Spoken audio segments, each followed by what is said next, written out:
Alright, hello y'all.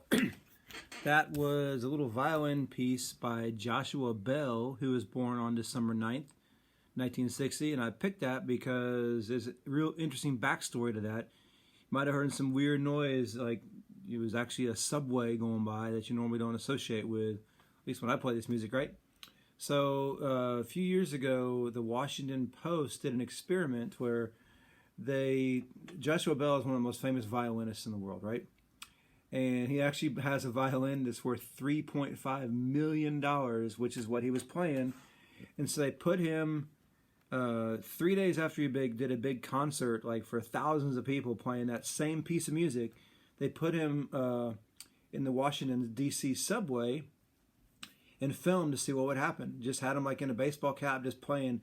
It's called busking. If you ever see people like on street corners playing music with like hats in front of them or their open violin case, a guitar case, that's called busking. It's basically a way I play music and you give me some money, right? If you go downtown San Marcos, every night of the week for the most part, you'll see people on the corner of like Hopkins and LBJ doing the exact same thing, right? So it's all over the world, you see that. So they thought that's what he was, but it was this world famous musician. And of the 1,097 people who passed in that 47 minutes, 7 of them stopped, only 7. And one of them was a 3-year-old boy who stopped and watched him. So he made $32.45 from that one. Well, I guess one of the people, they didn't count it. He recognized who he was and gave him $20 because he's like, oh my goodness, here's this real famous person playing in the subway for free. So just got to show you, look around there. When you hear, there's beauty all around you. So check it out. Maybe that person playing the guitar in the corner is someone famous or really good. I've heard some really good busking musicians, so I know y'all might have tell I really appreciate music, so of all forms and styles for the most part. All right, so what else happened on this day? In 1835, the Texas Revolution was going on, and the Texian army captured San Antonio from they kicked the Mexican army out of San Antonio and took it over. In 1872, a guy named P.B.S. Pinchback became the first African-American governor in the United States. He became the governor of Louisiana, 1872. So it kind of shows what a different path we could have had if Reconstruction had ended differently and we'd actually had more reconciliation and kind of come into the table. Instead, it ended in a terrible compromise in the contested election of 1876. And it's going to lead to we're still dealing with some of these issues today, right? So it's going to, kind of, with this, there were a lot of freed slaves and African Americans that served in Congress, the Senate, governorships after the Civil War. And it looked like, maybe we're going to be reconciled and, make sure we're a country where rights are shared more evenly. Instead, compromise of 1877 comes around, Reconstruction ends in disaster. It's going to lead to a century of legal, they're called Jim Crow and like segregation laws. So it didn't have to be that way. And as example, Governor Pinchback, we could have had a different century if we had solved some of those problems earlier, at least tried to grapple with them. Too bad. What else we got? Oh, and I know we've talked about Jerusalem. Remember, one of the important things to me about history is like kind of seeing how things that have happened in the past still impact today so I can better understand events of today.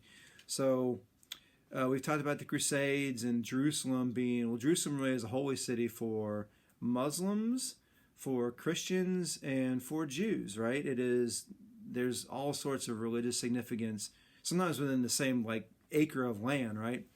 And so it's always been kind of contested. For a while, they kind of lived together in peace. But then, since the Crusades times, Jerusalem has been kind of like, it's been a very contested city.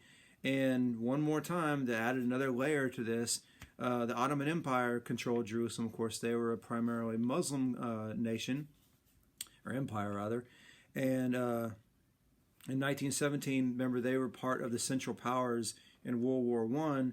Well, the British took over Jerusalem, and that's going to have a whole lot of repercussions that, again, I'm not going to get into here, but very much play into politics today. And like We moved our embassy into Jerusalem, and it had implications because of what has happened in the past has impact today. So remember, when you're looking at history, try to look for stuff that happened, in the past. How does it impact my life today? So you can be a better thinker and be a more nuanced way of seeing the world, right? Nuance is a good word. Look it up if you don't know what it means.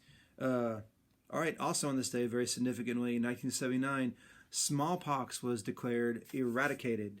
Smallpox was a disease that ravaged humanity for centuries, right? For millennia, really. It's been a really deadly disease, and we got rid of it on this day where they declared it gone in 1979. A huge step forward in, treating disease. Hopefully we're on the breakthrough with this whole COVID stuff, right? So, all right, there you go. Let me see where my birthdays. I seem like I rambled on a little bit today. That's my thing, right? All right, so we have Aiden Hernandez. We have Leo Rodriguez. We have Lucas Blakeman. We have Malachi Castro. And Aaliyah Tamez. Happy birthday to you all. All right, we're going to close as we always do on the four-way test. Gotta wrap this up quicker, huh? All right, the four-way test are the things we think, say, or do. Is it the truth? Is it fair to all concerned? Will it build goodwill and better friendships? Will it be beneficial to all concerned? Our virtue this month is responsibility. How are you being responsible, Crockett? You're out there taking care of your business, listening to your families, helping out, doing good work at school, doing good work if you're playing an instrument or something like that. You're working hard and continually growing yourself and saying, I can do it.